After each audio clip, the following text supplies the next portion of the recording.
naljakas, et see absoluutne armastus ja absoluutne õnnetunne on seotud selle absoluutse headusega. Et nii kurb, kui see ka ei ole, nii kaua, kui sul on alateadvuses kellegi suhtes kadedus, jumala suhtes, naabri suhtes või ütleme, selline üleolev kriitika, endaks paremaks pidamine teistest.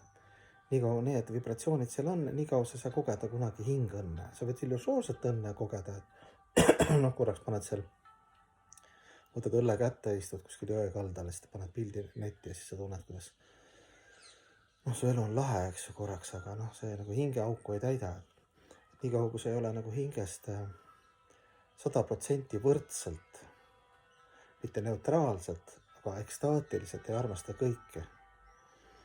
Isegi sääsk, isegi justkui nagu rahvavaenlane või ma ei tea, mõrvar või kõigega tuleb vastavalt ajale kohale tingimustele käituda, eks ju. Last tuleb ka vahest karistada, eks ju, et rangusenergiat lapsele ei anna, siis ta noh, on ära hellitatud ponks pärast, eks ju. Et samamoodi on ka elus ja elus käitumisega ka.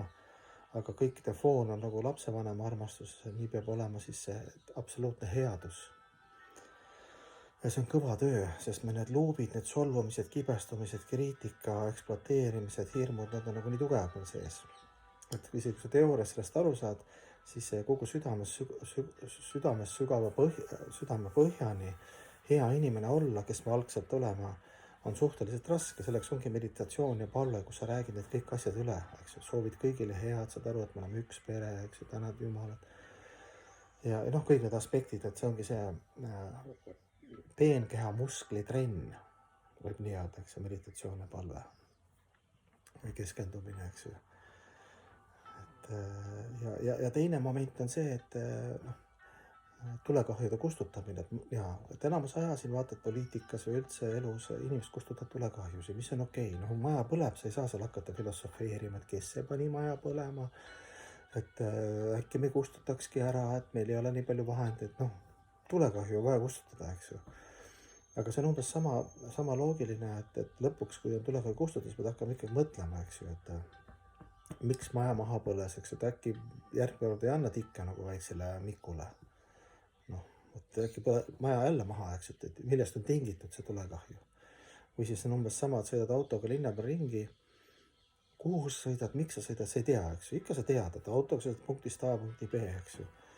Või sa parandad jalgratta ära, noh, sa ei tea, kus jalgrattaga sõita, aga elu eesmärgiga on nii ja transcendentaalsed teadmised tähendavadki seda, et sa tead lõplikku eesmärki, mis on hing, Jumal, eks, nendest asjadest, mida me nagu üldse selles maailmas nagu väga vähe räägitakse. No nüüd rohkem juba, eks ju. Et on olemas hing ja peenkeha ja füüsiline keha on ajutine maailm, eks ju, absoluutne vaimne maailm, eks ju. Sa pead toitma keha, mõistust ja hinge, kõike kolme keha, kuidas sa need pead toitma, eks ju.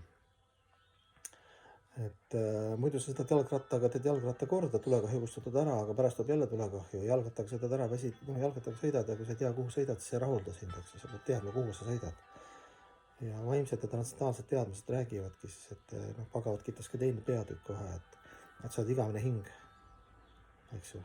Keha on lihtsalt nagu jope, keha võib hästi ära kasutatud tingimusteta armastuse Jumala teiste teenimiseks, eks ju. Nii lihtne selline, noh, teoorias.